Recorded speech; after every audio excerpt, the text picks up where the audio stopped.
Hi, Barbie.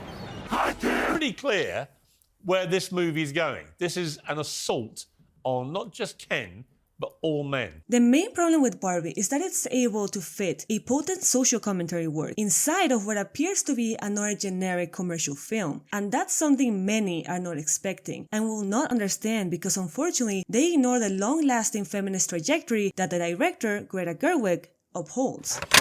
Hello amigos, it's Cass House. I just watched Barbie and I have a lot of feelings, so here's my spoiler-free review. For starters, the film is full of comedy, but not in a typical Hollywood way. Barbie is just more of a satire. In that sense, it utilizes humor and irony to expose and criticize very real problems within society. It is supposed to exaggerate these things and ridicule them to make them more digestible. So at some points they'll be throwing jokes at you while simultaneously hitting you with some strong social messages. In just mere seconds you go from laughing to crying and then laughing again. And the script is great at delivering this roller coaster of emotions. It would have been easy to go the commercial route with this, targeted for a young demographic and just adapt an animated Barbie movie. After all, they had plenty of material to choose from. But I guess Greta Gerwig just wanted a challenge. She chose to take a deep dive into Barbie's original purpose and exploit it to the fullest, which explains the PG-13 rating. It's not that the film is too shocking or unfriendly for small kids, it's more so that the themes they touch on are very complex for minds that haven't really experienced much of the world yet. However, I would still recommend this film for everyone, as it will spark very interesting conversations between parents and children about themes like feminism and machismo. As far as teenagers go, this movie brings up a very important conversation between them and their parental figures, especially between girls and their mothers. I can say that if I had watched this movie in my early, immature teenage years, I probably would have reflected on my behavior and wondered if I was being too harsh on my mom. The movie is also very self-aware in that it touches on this popular debate that discusses Barbie dolls as this instrument of female oppression versus a positive influence for women empowerment.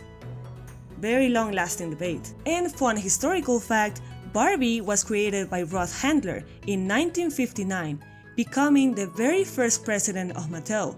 And at that time, it was very weird to see a woman as a CEO. The very first rendition of the doll came out as this blonde woman in a bathing suit, following a career fashion design, no husband, and a house for herself. This was completely scandalous and revolutionary for a time where the only toys marketed for girls were baby dolls, basically a tool where you could practice your motherhood skills, because one of the only life paths for you as a woman back then was to be a mother. Now let's talk about the cast because it was absolute perfection. Margot Robbie is the best Barbie. She's able to balance out her stereotypical Barbie role with a more human and vulnerable side later on. And it's no surprise given her extensive ability to portray complex characters like she did with I, Tonya. On the other hand, Ryan Gosling is a scene stealer as Mr. Blonde Fragility. He silenced all the people that said he was way too old to portray this role, because I don't see anyone else immersing this well with Ken's psyche. The role was totally made for him, and he carries a big part of the comedic side of the film.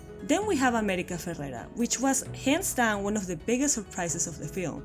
Not only as an actress, but her character is quite important within the plot and by far the most relatable for the audience. She also delivers a gut punch of a monologue that represents the heart of the film. You'll know when you see it. The rest of the cast does a terrific job, although since the film had a lot of information to go through, it didn't really have enough time to really develop these characters in a meaningful way. This experience is also accompanied by an incredible plastic, campish aesthetic in the best way of Barbieland, with wonderful, accurate costumes that any real Barbie fan will recognize. The music is not far behind either. Unlike with other films, the promotional songs from the soundtrack can be heard throughout the film. And music is supposed to enhance the scenes and not distract from them. And it does exactly that, by arriving at the best moments for the plot, especially the Billie Eilish song. No spoilers, but you will cry.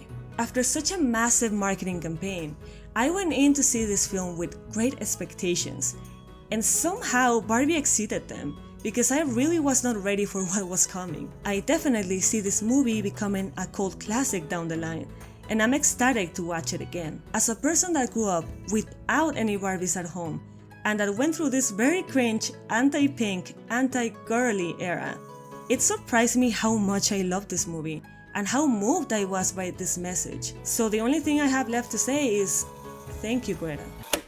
But what about you? Have you seen Barbie already? Are you planning to watch it? And what do you think of it? Please let me know in the comments below so we can have an interesting discussion. As always, thanks for watching, guys. Bye! And I think for me, with something like Barbie that's such a behemoth of an international brand and icon, and it can be something that feels so kind of impersonal, that it was a way to be like, this is only ever made by human beings. The movies, dolls, human beings make them. They're not handed down from on high. They're just made.